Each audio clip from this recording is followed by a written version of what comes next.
SBN news 24 Madhya Pradesh Chhattisgarh. युवा सम्मेलन में शामिल होने अशोकनगर के मुंगावली पहुंचे महाआर्यमन सिंधिया ने नरेंद्र मोदी की जमकर तारीफ की। जैसे जैसे चुनाव की तारीख नजदीक आती जा रही है, वैसे वैसे प्रत्याशियों का चुनाव प्रचार भी तेज होता जा रहा है।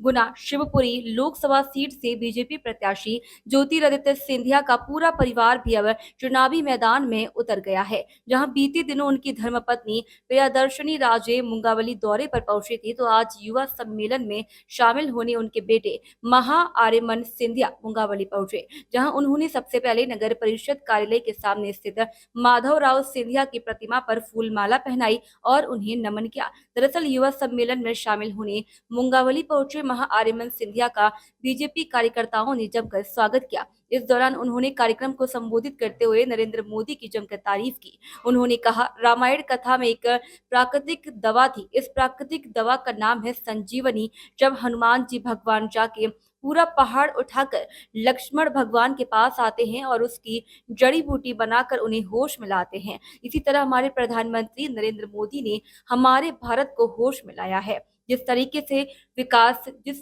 तरीके से प्रगति और इस देश में हो रही है, मैंने कभी नहीं देखा, 15-20 साल में कभी नहीं देखा। इस दौरान महाआर्यमन ने सिंधिया अलग ही अंदाज में नजर आए और कार्यक्रम में मौजूद एक एक व्यक्ति से उनके पास जाकर हर एक व्यक्ति से साथ ही उनसे उनका हाल चाल भी जाना। इसी बीच युवराज के साथ सेल्फी लेने की होड़ लग गई।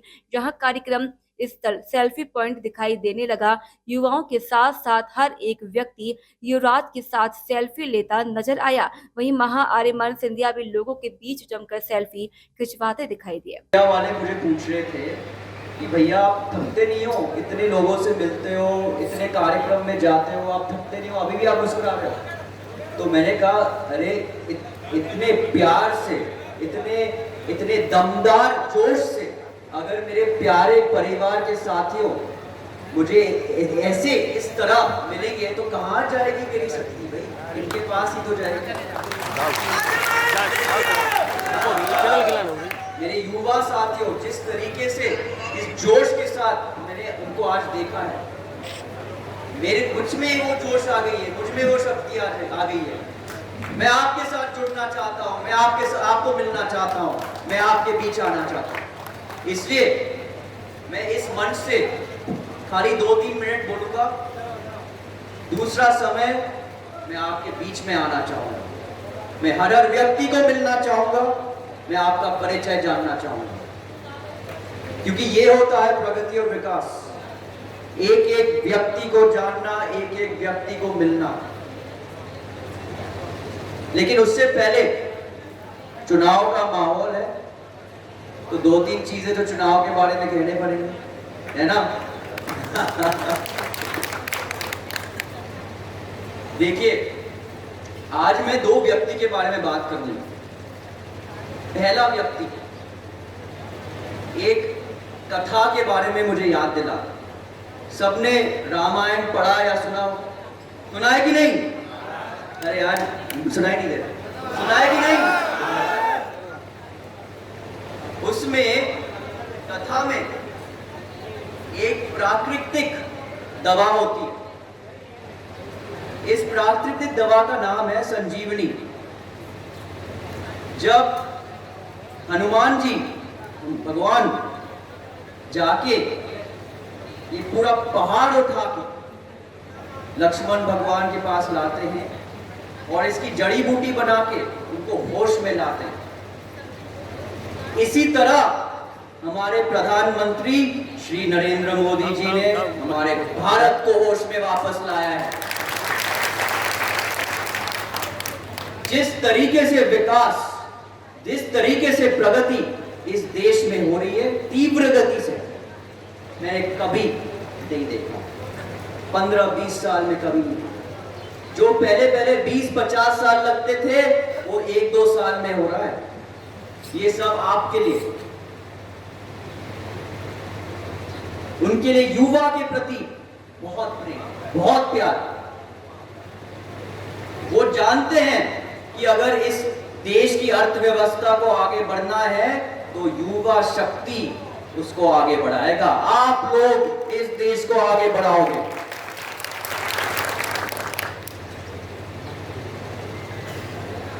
दूसरा व्यक्ति मेरे पिता श्री ज्योतिरादित्य सिंधिया दिन रात आपके लिए काम करते हैं। जब मैं घर पे होता हूं, मैं भी कभी कभी मुझे उनका मिलने का समय मिलता है, उस समय में भी फोन पे लगे हुए होते हैं, कंप्यूटर पे लगे हुए होते हैं, कार्यकर्ताओं से बात करते हुए लगे हुए होते हैं। वो जानना चाहते हैं कि ग्रामीण लेवल पे क्या परेशानी है, ग्रामीण स्थिति क्या है, क्या बदलाव लेके आ सकते हैं। वो मुझे समझाते हैं कि हाँ, मैं आपके साथ कम समय बिताता हूं, लेकिन मुंगावली, अशोकनगर, शिवपुरी, सब जगह, ग्वालियर, पिछोर, ये हमारी परिवार है सदियों से, और हम इनको कभी भूल नहीं सकते। क्यों? जैसे मैंने कहा, आप ही लोग हो जो हम जैसे लोगों को शक्ति देते हैं आगे बढ़ने के लिए, जोश देते हैं आगे बढ़ने के लिए।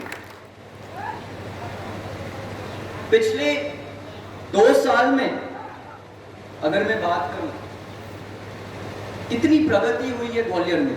ग्वालियर का चेहरा बदल गया, नया एयरपोर्ट 16 महीने में, एलिवेटेड रोड आ रहा है, आगरा से ग्वालियर का हाईवे बन रहा है, इंडस्ट्री कॉरिडोर्स बन रहे हैं, पर्यटक बढ़ रहे हैं।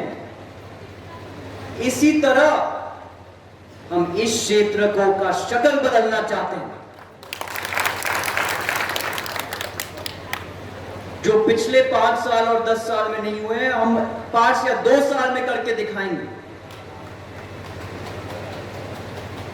ये हमारा वादा है, और इसलिए मैं यहां खड़ा हूं। मैं खड़ा हूं एक युवा होने के नाते, एक युवा के दृष्टिकोण से। मैं आपको समझाना चाहता हूं कि मुझे भी क्या लाभ मिले हैं पिछले 10 साल में। और मैं एक विषय को पकड़ूंगा पहले। मेरा पहला विषय है स्टार्टअप इंडिया। सबने सुना है स्टार्टअप इंडिया के बारे में? सुना है कि नहीं? स्टार्टअप इंडिया के वजह से आज हमारे देश में 90,000 से ज्यादा स्टार्टअप्स यहाँ है, और यही स्टार्टअप्स युवाओं ने शुरू किए हैं। यही स्टार्टअप्स अब भारत को अंग्रेजों से आगे लेके गई है, अंग्रेजों से आगे हम सब लेके गए हैं। तो ये है स्टार्टअप इंडिया की महत्वपूर्णता। इससे लाभ क्या मिला है? इन्वेस्टमेंट्स मिले, जो इंक्यूबेटर्स होते हैं वो हम पे इन्वेस्टमेंट करते हैं। जो जब हम भाग भाग के पैसे ढूंढते थे, अब एक पोर्टल से पैसे मिलते हैं। ये होता है प्रगति, ये होता है विकास, टेक्नोलॉजी का उपयोग। किसी ने कभी सोचा था कि हम सैटेलाइट पे, अब मून पे सैटेलाइट भेजेंगे, मार्स पे सैटेलाइट भेजेंगे? छोटा था? सोचा था क्या? जो अब इसरो की शक्ल है वो अंतरराष्ट्रीय स्तर पर है। डिफेंस बिल्कुल खुल गया है। आज जो हम फ्रांस से, अंग्रेजों से जेट प्लेन खरीदते थे, वो आज हम भारत में बना रहे हैं।